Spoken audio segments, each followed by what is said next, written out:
बाबा साहब जो जलने वाले लोग उनका दामाद हैं। क्या बात कर रहे हैं जी, जो जल रहे हैं वो दूसरा। विवादित बयान दीजिएगा। अरे विवाद तो इसी तरह चल रहा है भाई। हाँ, वो कौन सा मैंने महाजन जी माला का फूल डालने का काम किए हैं। हाँ, जी तुमसे तो बढ़िया वो बेटी है, और ऐसी बेटी हर घर में पैदा हो कि जिन्होंने जैसे समंती को तख्ता हिला दे। मैं गर्व करता हूँ, हमारी तो बेटी नहीं है, लेकिन मैं आने वाले दिन में मैं मालिक से कामना करूंगा मेरी भी घर में अब बेटी हो तो वैसे ही बेटी पैदा हो जैसे ऐसे लोग गुंडे मवालियों को चुल हिला दे। बेटी को मैं सैल्यूट करता हूँ। कैसी बेटी हजारों में एक है। आप बेटी हो, बहन हो, आप इसी तरह आगे बढ़ो। जरूरत पड़ी तो जिस दिन सुभाष का किडनी की जरूरत पड़ी, फेफड़ा जरूरत पड़ी, हमारा जो भी शरीर का पार्ट की जरूरत पड़ी, मैं तुमको देने के लिए तैयार हूँ। भाजपा नेता देंगे उसको किडनी। एकदम देने के लिए तैयार हैं हम। जब भी हो भाई का याद आए तो कभी भी हमारे आवाज कर लेना। हम अकेले जितना ताकत होगी तुम्हारे लिए हम चलने के लिए तैयार हैं। नमस्कार, मैं हरेंद्र बसंत। देखिए, आपने किस प्रकार से देखा कि महाराष्ट्र के नासिक में पुलिस ग्राउंड में जिस प्रकार से भाजपा के मंत्री गिरीश महाजन ने तमाम महापुरुषों का नाम लिया अपने भाषणों में, लेकिन बाबा साहब डॉक्टर भीमराव अंबेडकर का नाम नहीं लेते हैं। वहाँ पर मौजूद एक वन विभाग की पुलिस कर्मचारी महिला, जिनका नाम माधुरी जाधव बताया जा रहा है, वो जाती हैं और सीधा विरोध करती हैं और उनके बगल में उनका विरोध करते हुए बाबा साहब का नाम लेकर के नारा लगाती है। उसके बाद बहुत लोग समझाने की कोशिश करते हैं तो सीधा शब्दों में कहती है कि कुछ भी हो जाए मैं माफ़ी नहीं मांगूंगा, मुझे सस्पेंड कर दिया जाए फिर भी मैं माफ़ी नहीं मांगूंगी। इसको लेकर के पूरे देश में बवाल हो गया है। तमाम लोग उस व्यक्ति का विरोध कर रहे हैं, हालांकि अभी माफ़ी भी मांग चुके हैं। इस संबंध में बातचीत करने के लिए हमारे साथ मौजूद हैं बहुजन समाज पार्टी के प्रदेश महासचिव, अभी सचिव हो गए हैं प्रदेश के। प्रदेश महासचिव हो, थोड़ा सा माने रघुनाथपुर है, रघु का नाथ है। तो ये बसपा के प्रदेश महासचिव हैं। इनको हम लोग बक्सर का बसपा का दबंग नेता कहते हैं। सुभाष अम्बेडकर जी हैं। स्वागत है सबसे पहले सर। जी, आपको भी बहुत, और आपके चैनल से जुड़े हुए सभी तमाम लोगों को, पूरे देशवासियों को गणतंत्र दिवस के अवसर पर साधुवाद करते हैं, जय भीम करते हैं। चलिए, जिस प्रकार से एक वीडियो सोशल मीडिया पे आपने भी देखा होगा, एक महिला है और एक नेता, बीजेपी के नेता थे वो गिरीश महाजन, तमाम महापुरुषों का नाम लेते हैं, भगत सिंह का नाम लेते हैं, चंद्रशेखर का, महात्मा गांधी का, सबका नाम लेते हैं, लेकिन जिस संविधान निर्माता की वजह से गणतंत्र दिवस मनाया जाता है उनका नाम नहीं लेते हैं। पहले इसको बताइए कि क्यों इग्नोर करते हैं बाबा साहब के लोग। बाबा साहब जो जलने वाले लोग उनका दामाद हैं। क्या बात कर रहे हैं जी, जो जल रहे हैं वो दूसरा। विवादित बयान दीजिएगा।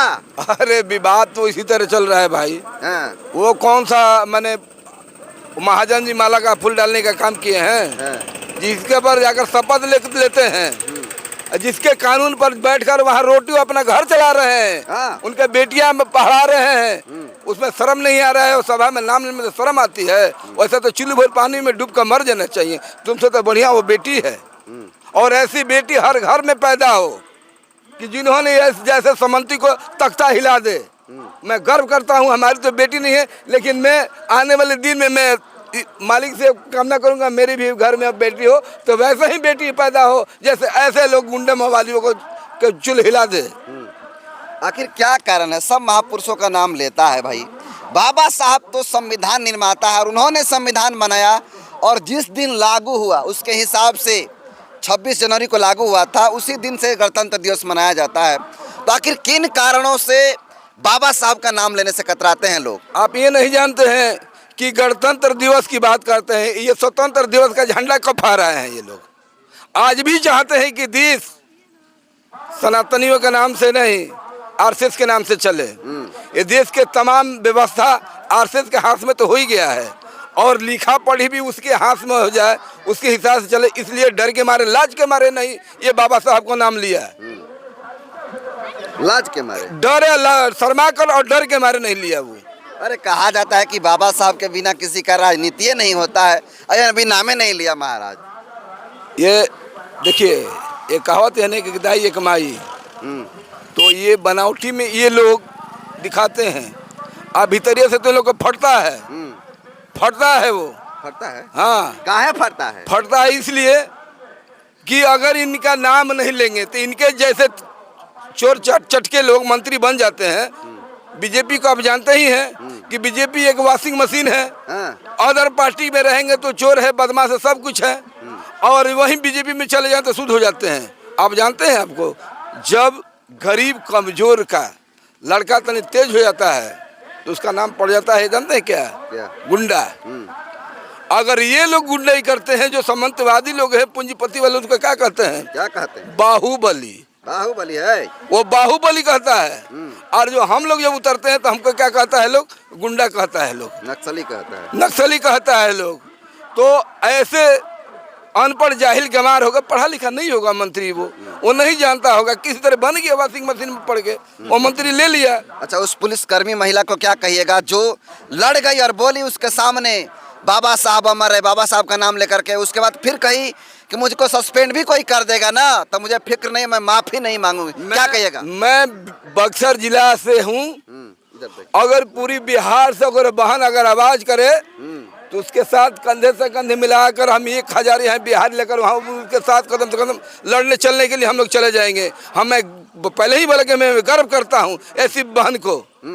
जरूरत पड़े तो कलम उठाना जरूरी है, अगर नहीं माने तो हथियार भी उठाना बहुत जरूरी है, क्योंकि मांगने से मिला नहीं, छीनने से परिवर्तन पिघल कर सामने आया है। तो ये लोग नहीं चाहते थे और हम तो गर्व करते हैं कि सदन में कहा अगर कोई इस तरह का माई का लाल हो तो आजकल तो लोग भड़ुआ मर्द पैदा हो गया है। वो तो बेटी ऐसी है कि 1000 लाख में एक बनी है, वो अपना नौकरी को दांव पे लगा करके बाबा साहब के नाम तो लिया। हम लोग वो हैं, बागी है, बागी परिवार से हम लोग पैदा हुए, संघर्ष के सीढ़ी से चढ़कर बने हैं। वो बेटी संघर्ष के सीढ़ी से चढ़कर आई है, ना कि किसी के खैरात में आई है। वो डरने वाली है? हाँ, जिस तरह बहन जी को डराने के लोग प्रयास किया तो उसी बुनियाद के ढांचे से पली है, करेजा चीर कर निकाल कर दे देगी हाथ में। अच्छा, वैसे लोगों के लिए क्या कहिएगा जो बाबा साहब के दिए गए आरक्षण से नौकरी करता है, कोई पुलिस है तो कोई कर्मचारी है तो कई अन्य सरकारी विभागों में लगे हुए हैं काम, लेकिन बाबा साहब का नाम लेने से कतराते हैं, क्या कहिएगा वैसे लोगों के लिए? वो तो चूड़ी पहले तो बढ़िया होगा। कौन?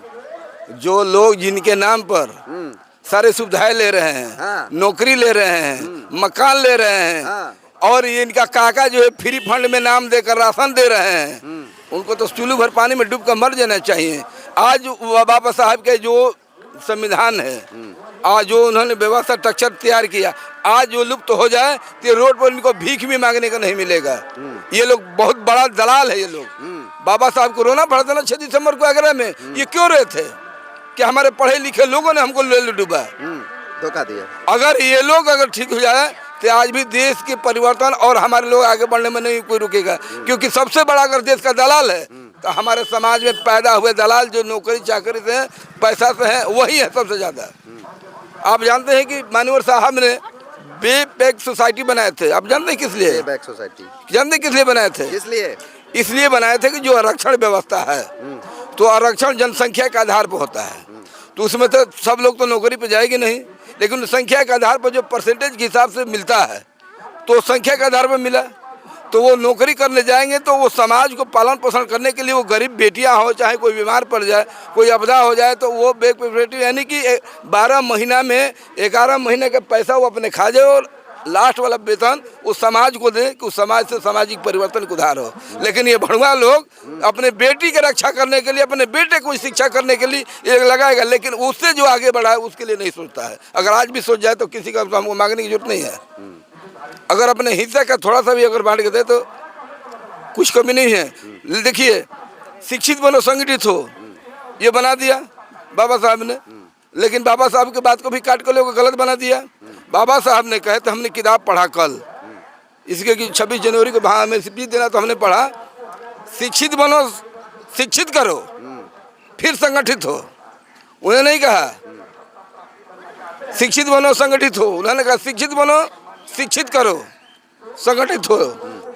हमने किताब पढ़ा, बहुत खोजते खोजते किताब लखनऊ से आया था गिफ्ट में, कल उस किताब को खोजे, पढ़ते पढ़ते अचानक हमको मिल गया। अरे अब तो शिक्षित हो गए, जो लोग अशिक्षित हैं उसको शिक्षित करना चाहिए, जो लोग शिक्षित हो गए हैं उसके बाद न वो समझेगा लोग कि हमारी असली लड़ाई क्या है, हम कहाँ रहेंगे, कैसे रहेंगे। लेकिन ये भड़ुआ जो लोग हैं बटे हुए हैं, बाबा साहब के खाते हैं और गांधी जी का गीत गाते हैं। अंत में उस बेटी के लिए क्या कहिएगा जो भिड़ गई? बेटी को मैं सैल्यूट करता हूँ। कैसी बेटी हजारों में एक है। आप बेटी हो, बहन हो, आप इसी तरह आगे बढ़ो। जरूरत पड़ी तो जिस दिन सुभाष का किडनी की जरूरत पड़ी, फेफड़ा जरूरत पड़ी, हमारा जो भी शरीर का पार्ट की जरूरत पड़ी, मैं तुमको देने के लिए तैयार हूँ। भाजपा नेता देंगे उसको किडनी? एकदम देने के लिए तैयार हैं हम। जब भी हो भाई का याद आए तो कभी भी हमारे आवाज कर लेना। हम अकेले जितना ताकत होगी तुम्हारे लिए हम चलने के लिए तैयार हैं। चलिए, बहुत बहुत धन्यवाद।